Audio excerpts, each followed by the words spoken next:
Hey there YouTube, we're looking at another protein powder. So my wife picked up this Gatorade brand protein powder. I know when I think of Gatorade, I think of the sports drink. I don't usually think of whey protein, but here this is. This is just the plain chocolate and it's 20 grams per scoop, and that's the size of the scoop.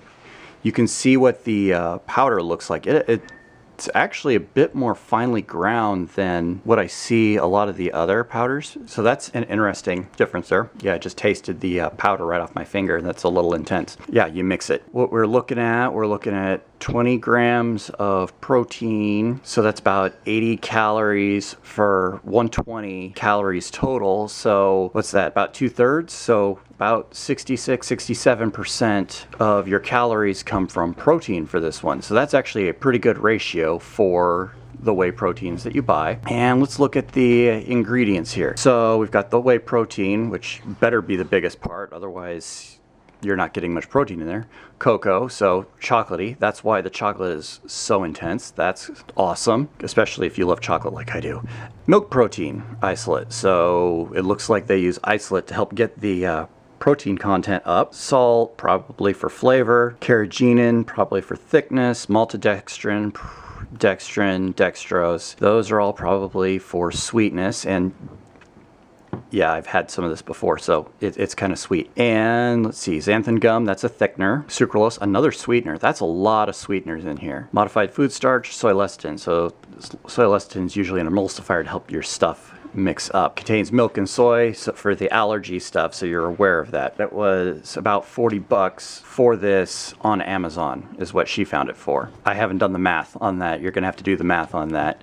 12 ounces of water per scoop. I definitely recommend that because from what I noticed with this, it is a bit thicker than the other whey proteins we've tried. If you don't put enough water in there, it turns into mud big time, and I was impressed with that because it gave us a better mix, or it felt like a better mix, even if it was a little chunky. The thickness on it was amazingly thick. It took me off guard. So I'm gonna taste this right now so I have that fresh in my mind. Oh, first I should show you how well it mixed. And I've been using the blender bottle as the standard for mixing because it's a consistently good mixer. And look at that. I don't see any chunks. Lots of bubbles, but I don't see any chunks. Well, a couple on the side, but they get out of the liquid and that's not much you can do about that.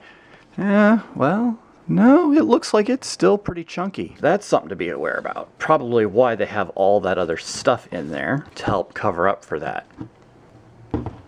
Yep, definitely very, very sweet, just like I remembered it, and very chocolatey. This one is a very, very tasty one. I don't find the sweetness so intense that it bothers me. If you are sensitive to too sweet, that might be too much for you. If you really have a sweet tooth, this might be awesome for you, and this might be your go-to. That's going to be the personal preference thing. I really do find the chocolate good on this one. Of course, protein powders, it really comes down to preference on which ones you like best. If you're going to use them, you probably want to be consistent with them, so you want something that you can tolerate day in and day out. And if you have a sweet tooth and love chocolate, this is definitely one way to go.